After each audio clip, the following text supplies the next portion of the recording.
All right, I'm currently on the phone with JC. He's another musician that reached out about the interview session. So I'm going to go ahead and give him the chance to introduce himself. Hey, Alex, thank you very much. And to everybody out there listening, we appreciate you being here. I'm JC. I'm American Lebanese, grew up in the Middle East, ended up over here as a refugee in Arkansas, and the rest is history. All right, sounds good.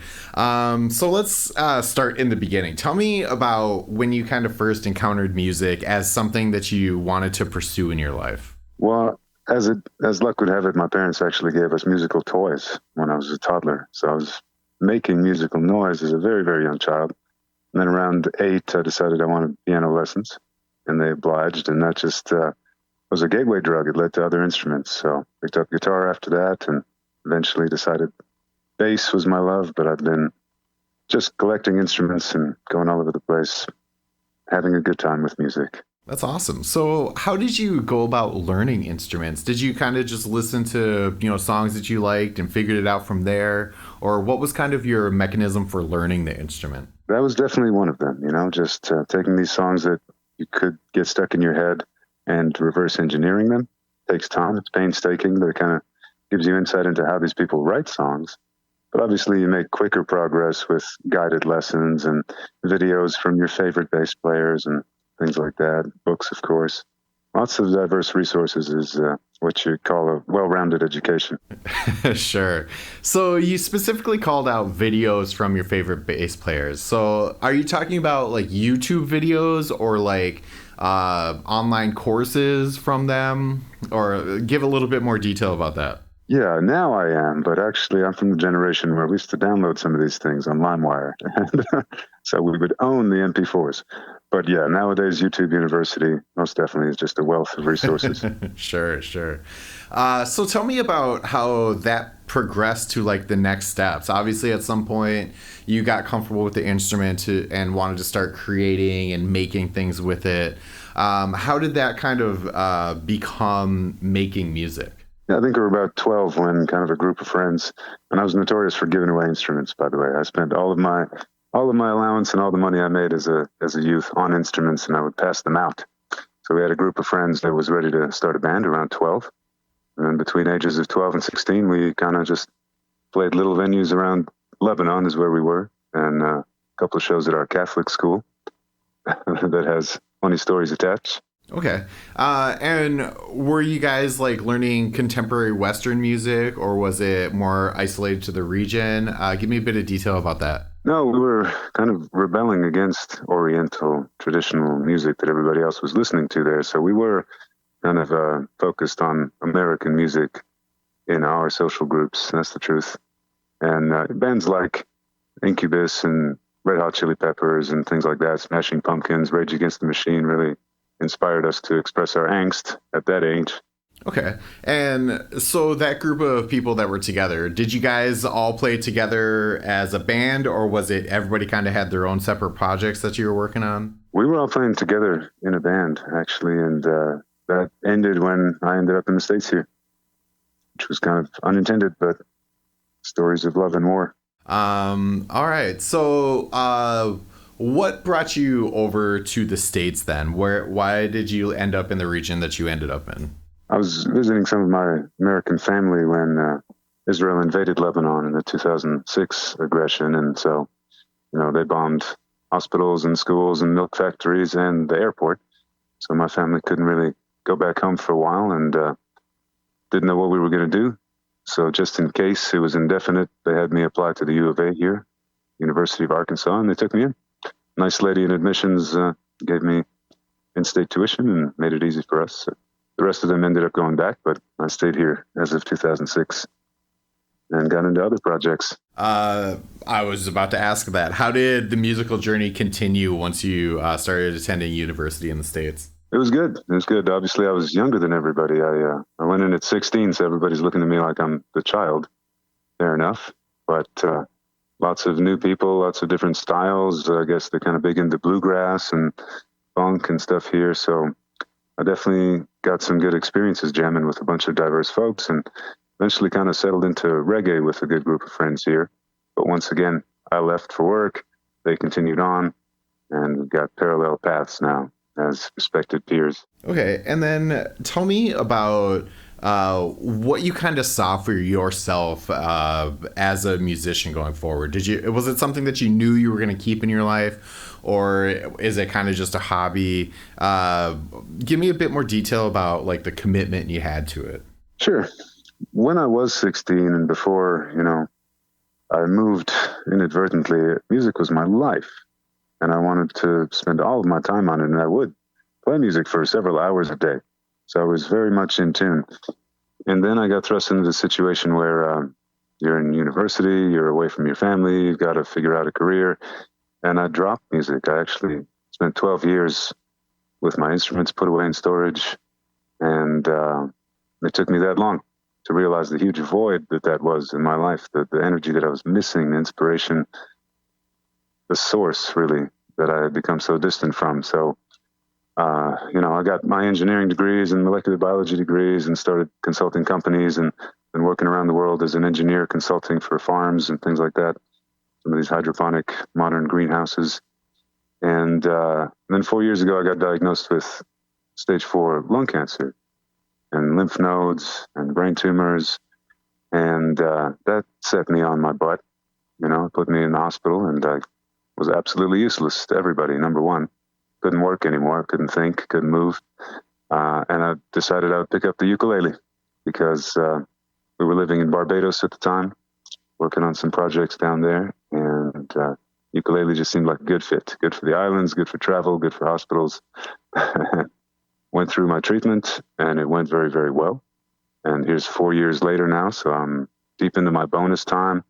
And I'm not wasting time, and I'm not procrastinating getting back to my first love, which is music. So now my life is very balanced and full again, and it's really incredible how fast things are progressing. That's awesome. I apologize you had to go through that. That sounds tough. I'll make the most of it. Sure. All right. So let's talk about where you are now. You said that, you kind of wanted to redevote, your first love to music and everything. Tell me about what you're working on. Yeah, roughly almost exactly a year ago this month, we started this reggae project, and by that I mean me, started this reggae project called Phoenix.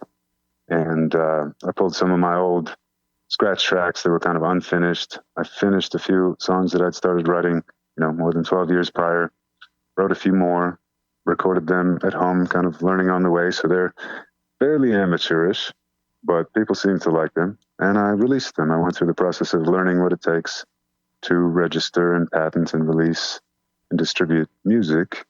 And it sparked a fire. So now I'm on fire. I'm learning more all the time. We've got a lot more people involved now. So we had our concert. There was an EP release party here a couple months ago.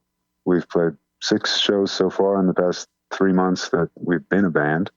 And it's all very exciting because it's, people getting to know each other and building up their musical chemistry, and we're building our assets so that we can get shows farther and wider, and our ranks so that we can be more flexible. And it's very interesting because I know there's a lot of steps you got to take to get where you want to go, and we'll talk about that. But it seems to be happening fast. There's a lot of people around the world ready for us when we're not ready for them. Sure. I mean, my network is international because of family and work, and so people in a bunch of countries asking us to come do shows, and I'm just saying, you bet, ASAP, as soon as I can get my side of things together. Yeah, that's awesome. So the first thing I want to ask about is you mentioned that, you're kind of absorbing as much information as possible surrounding music and publishing and everything. Would it be fair to assume that this collection of music you put out was self-recorded? You recorded and produced everything yourself, or did you have to book studio time for it? No, you could call it self-recorded. At the time, I was making use of professional musicians who are friends of mine and their home studios. So they're still home studios, but they're people more experienced than me. And now I'm at the level where I have one such home studio, and I've bought my choice of DAW, and I've learned it. And obviously that's kind of an ongoing process. Of course. All right. So tell me about what those next steps are. Where are you looking to go with this? What are you hoping to accomplish with your project? What we ultimately want to accomplish with this project is introducing a lot of people to each other and to each other's ideas, building bridges, to put it very simply. the reason we chose reggae and the reason that we write the songs that we do is because they're very powerful in that sense. They've always been about revolution, liberation, and uniting everyone across geographic and cultural lines to band together and resist the evil in our world together so that we can actually turn things around and go the direction we all want to sooner rather than later. So that's the goal, is for the music to reach a lot of people, to make them interested in each other. I mean, I'm Lebanese. We're playing Jamaican music. I've got bandmates from Colombia and Louisiana and beyond. And this is just going to be a function of how we do things. Connection. That's great. All right. So let's say, hypothetically speaking, everything kind of worked out the way you wanted it to go. Would you be like headlining festivals and things like that? Or would it eventually kind of just become a project, studio, kind of love of the project kind of thing? What would be the ideal kind of top tier end goal? That's a good question. It would be worth it for the music. If you're making music that deserves to be heard, then it's good to be in a position to spend a few months a year touring widely and letting big audiences get access to it. That is definitely part of the goal.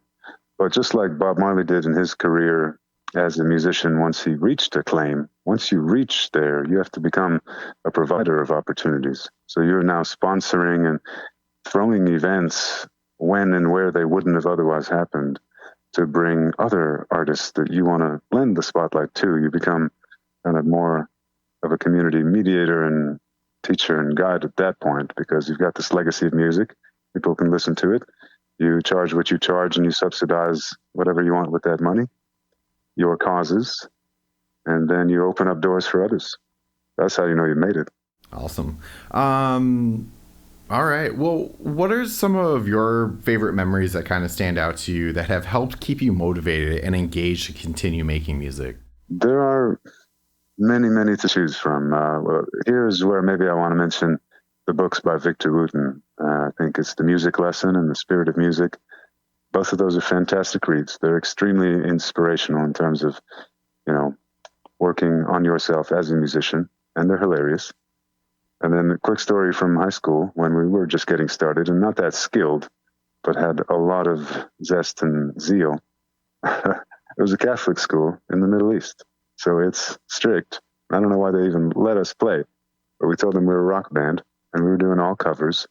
And so comes around to the part where we're playing She Effin' Hates Me in front of a bunch of nuns. And the look on their face was incredible. And they were mouthing the words, "Don't you dare say it." Now, I think I'm on the guitar in this show, and my buddy is doing the vocals. So I'm looking at him, hoping he does. And he does. And jaws drop, and everybody else goes wild. The crowd goes wild. The nuns are clearly extremely angry. And then at the end of the song, our bassist pops a string, which is hard to do. So just a grand fiasco. We felt like rock stars that day. All right. Yeah, that's great. Perfect. So tell me where people can find your music and check you out. Sure thing. We've consolidated everything under @Phoenix Reggae. So on YouTube, on Instagram, on Facebook, Pandora, Spotify, everywhere virtually. It's FINIX REGGAE, Phoenix Reggae. All right, perfect. So what's a message that you have that you would like to share with other people? I know things are rough for people, and I know they feel like they need to act like they're not. But when you scratch the surface, we're all dealing with the same things. We're all in this together, and nothing is hopeless. The people who are trying to keep us down and to rob us of our health and our time want us to feel hopeless. But we are the powerful ones. We are the sons and daughters of Jah, and we are empowered to change this world and turn it into a beautiful, sustainable model of harmony and prosperity for everybody. Step number one is recognizing that, acknowledging that to yourself. Look in the mirror and tell yourself that. And then find other people that are not afraid to look at reality, to look at truth, and do the hard work of figuring out where you fit in and how your skills are going to contribute to helping other people.